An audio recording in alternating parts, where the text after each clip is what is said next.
अस्सलाम वालेकुम मेरे समझदार पाकिस्तानियों। मेरा नाम रेहान तारिक है और आप मेरा यूट्यूब चैनल और फेसबुक पेज देख रहे हैं। करोड़ दरूद आकाए दो जहां नबी मेहरबान मोहम्मद मुस्तफ़ा सल्लल्लाहु अलैहि वसल्लम पर। इस दुआ और इस उम्मीद के साथ इस व्लॉग का आगाज करते हैं कि अल्लाह रब्बुल इज्जत इस मुल्क के फैसला साजों के दिलों में समझदार पाकिस्तानियों के लिए नरमी पैदा कर दे। पाकिस्तान तहरीक इंसाफ के एहतजाज को लेकर एक्सक्लूसिव डिटेल्स के साथ आपकी खिदमत में हाजिर है। स्वाबी से अवाम का सुनामी आता देखकर इस्टाब्लिशमेंट और हुकूमत ने एक बार फिर पाकिस्तान तहरीक इंसाफ और इमरान खान को एंगेज करने की कोशिशें तेज कर दी और इस हवाले से तीन शख्सियात पर मुश्तमिल एक आला सतही कमेटी कह ले या मुजाकराती टीम कह ले, उसको कॉन्स्टिट्यूट और कंपोज किया गया है। और आज कभी इम्कानात हैं कि रात गए इमरान खान से अडियाला जेल में मुलाकात की कोशिश की जाए। दूसरी तरफ जो काफिला स्वाबी से चला हुआ है उसमें हजारों की तादाद में लोग शरीक हैं और हमारे बाखबर जरा ये बता रहे हैं कि हो सकता है कि ये काफिला वफाकी दारुल हुकूमत में 26 नवंबर को पहुंचे। यानी कल 25 नवंबर होगी, काफिला यूं ही अपना सफर जारी रखेगा जो स्वाबी से चला हुआ है। इतनी बड़ी तादाद के अंदर लोग मौजूद हैं कि इस काफिले की टेल दिखाई नहीं दे रही। और अभी तक पाकिस्तान भर से जो लोग इंडिविजुअल कैपेसिटी के अंदर, हमने देखा है कि पाकिस्तान तहरीक इंसाफ की स्ट्रैटेजी ये रही है कि वो काफिले की सूरत में, रैलियों की सूरत में लोग नहीं निकले और निकलने नहीं दिए गए। अभी थोड़ी देर पहले मैं साबिक क्रिकेटर मोहम्मद हफीज का ट्वीट देख रहा था जो खासा वायरल हुआ है कि मुल्क में इस वक्त एक बिजनेस बहुत ही हौसला अफजा है और वो है रेंट एक कंटेनर का बिजनेस। यानी रेंट एक कंटेनर का बिजनेस इतना हौसला अफजा है कि मुल्क में इस वक्त कंटेनर ही कंटेनर दिखाई दे रहे हैं और कंटेनरों को जोड़ जोड़ के ऐसे लगता है जैसे दीवारें चीन बनाई गई है। यानी इस कदर खौफ है पाकिस्तान तहरीक इंसाफ के इस एहतजाज का कि कंटेनर दर कंटेनर गलियां तक बंद की हुई हैं। अभी एक दोस्त से बात हो रही थी तो वो कहते हैं कि कसूर से लाहौर पहुंचने में उनको कई घंटे लग गए और सिर्फ बाइक के निकलने का कहीं रास्ता मौजूद था। गाड़ियां नहीं आ सकती हैं काफिले की सूरत में, रैलियों की सूरत में लोग नहीं आते। सरगोदा से हमने देखा कि पाकिस्तान तहरीक इंसाफ के कुछ लोग थे, वो बाराती बनकर निकलने की कोशिश कर रहे थे लेकिन धर लिए गए।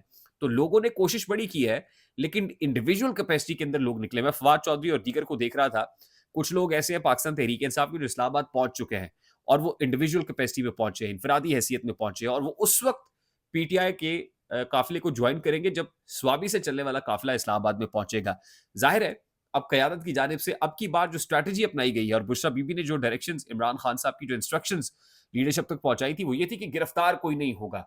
यानी लगता ये है कि काउंटर इंटेलिजेंस लेफ्ट विंग भी काम कर रहा है पाकिस्तान तहरीक इंसाफ के अंदर, जो नजर रखे हुए हैं कि कौन है जो फरमाइशी गिरफ्तारियां देता है और उन लोगों को पार्टी से निकाल बाहर किया जाएगा। तो इसलिए लोग मोहतात हैं, लोग डरे हुए हैं कि गिरफ्तार नहीं होना। गिरफ्तार होने से बहुत बेहतर है कि हम इंडिविजुअली बगैर किसी काफिले के, बगैर किसी रैली के वहां तक पहुंच जाए और हाजिरी लगवा लें।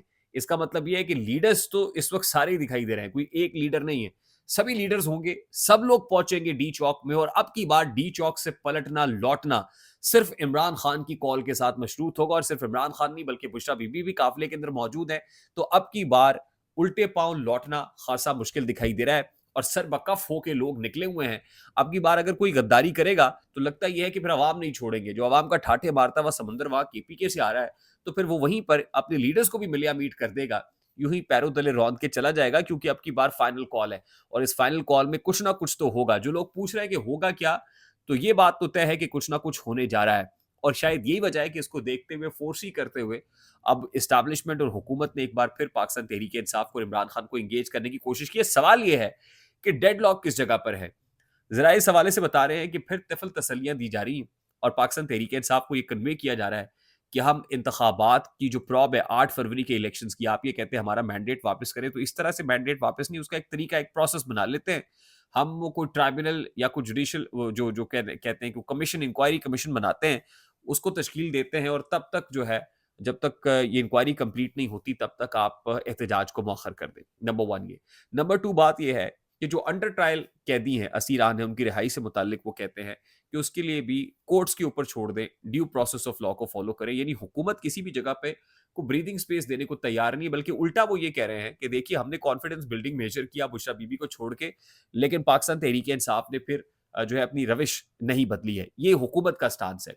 हुकूमत यानी अब जब लोग इकट्ठे हो जाएंगे, लोग आ जाएंगे और लोगों को आता हुआ और जाहिर है कि आईबी भी है, इंटेलिजेंस एजेंसीज भी हैं, वो सब नजर, स्पेशल ब्रांच भी है, वो देख रहे हैं कि कितने लोग वहां से आ रहे हैं और जितने लोग आएंगे और जितना मोमेंटम बनेगा, जितनी मास मोबिलाइजेशन होगी, उतना प्रेशर पड़ेगा एस्टैब्लिशमेंट और हुकूमत के ऊपर कि वो इमरान खान की टर्म्स के ऊपर आए। और इमरान खान की जो टर्म इस वक्त काबिल कबूल नहीं है वो ये है कि इमरान खान को रिहा किया जाए।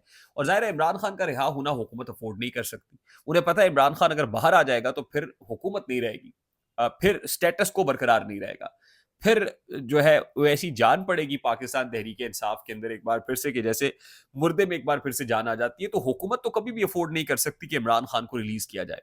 इसीलिए माइनस इमरान खान रिलीज, हुकूमत at this point in time हर कोशिश करेगी कि पाकिस्तान तहरीक इंसाफ को वो दिया जाए जो तहरीक इंसाफ मांग रही है। यानी जो मिनिमम एजेंडा हुकूमत के नज़दीक है वो यही है कि किसी तरीके से किसी ना किसी अंदाज में कारकुनान लेवल तक, सपोर्टर्स के लेवल तक, जो सेकंड थर्ड टीयर के लोग गिरफ्तार हैं उनके लेवल तक, फिर जो इंतखाबात का प्रॉब है उस हद तक, जो साइड पे लोग मौजूद हैं माइनस इमरान खान, उनको किसी ना किसी तरीके से ब्रीदिंग स्पेस या रिलीफ दिया जाए। इमरान खान को रिलीफ कबूल नहीं है। अच्छा, सारा दिन जो कुछ हुआ है उसके अंदर एक चीज देखी गई कि सिविल कपड़ों के अंदर मलबूस लोग, वैसे तो अभी थोड़ी देर पहले जो इस्लामाबाद है, इस्लामाबाद से मनाजिर देखने को मिले कि सिविल कपड़ों के अंदर मलबूस एक पुलिस एहलकार था, वो ये दुहाइयां देता रहा, अपना कार्ड दिखाता रहा, ऑफिशियल कार्ड कि मैं, मेरा ताल्लुक पुलिस से है, लेकिन उसको भी जो है वो खूब जदोकोब किया गया इस्लामाबाद पुलिस की जानिब से। और दूसरी तरफ हमने ये देखा कि सिविल कपड़ों के अंदर मलबूस जो बहुत से ऐसे लोग हैं कि जो कुछ तो ज़ाहिर है शहरियों में से थे, कुछ पाकिस्तान मुस्लिम लीग नून से ताल्लुक रखते थे, पॉलिटिकल पार्टी से, और लोगों में घुस के वो पीटीआई के लोगों को आइडेंटिफाई कर करके पकड़वाते रहे, उनकी गिरफ्तारियां कराते रहे।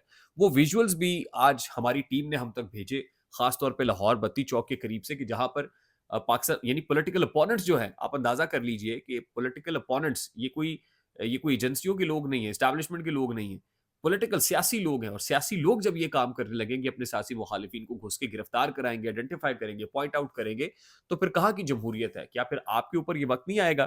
खैर, जो लोग इस वक्त इस सोच में गुम हैं कि होने क्या जा रहा है, तो ये है कि भाई मामलात डिपेंड करते हैं कितनी बड़ी तादाद के अंदर जो स्वाबी से लोग चले हुए वो वफाकी दारुल हुकूमत पहुंचते हैं, और फिर कितने दिन वहां पर सब्र के साथ बैठे रहते हैं। क्योंकि ये असाब की जंग है। हुकूमत कितने दिन तक कारोबारी ज़िंदगी मुअत्तल रखेगी? आज तो इतवार का रोज़ था, कल से मामूल की सरगर्मियाँ शुरू करनी है। कंटेनर नहीं रखे जा सकते, कंटेनर लिफ्ट करने पड़ेंगे, उठाने पड़ेंगे, और अल्टीमेटली लोगों के लिए रास्ता बनेगा कि वो इस्लामाबाद तक पहुँचे और डी चौक तक पहुँचे। तो ये सब्र का इम्तिहान है पाकिस्तान तहरीक-ए-इंसाफ की, कि कितनी देर तक वहाँ पर सब्र किए बैठे रहते हैं, और जितनी देर तक बैठेंगे, जितना प्रेशर माउंट करेंगे, उतनी जल्दी जो है वो निकलेंगे। अच्छा, उसके साथ ही जो एक और बैड न्यूज़ है, सारी चीज़ें क्योंकि मशीनरी सारी काम इस तरफ कर रही है, ज़िम्बाब्वे से पाकिस्तान क्रिकेट टीम फर्स्ट जो वनडे इंटरनेशनल है वो हार गई है, और 80 रन से डकवर्थ लुइस मेथड के तहत ज़िम्बाब्वे की क्रिकेट टीम ने पाकिस्तान क्रिकेट टीम को शिकस्त दे दी है,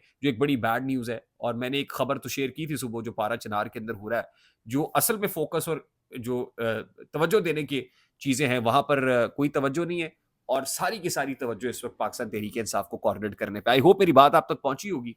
अगर पहुंच जाए तो वीडियो को लाइक और शेयर करना मत भूलिएगा। चैनल पे नए तो चैनल को सब्सक्राइब कर लीजिएगा, बेल आइकन जरूर दबाइएगा। मुझे रेहान तारिक को इजाजत दीजिए, अपना बहुत सारा ख्याल रखिएगा। अस्सलाम वालेकुम।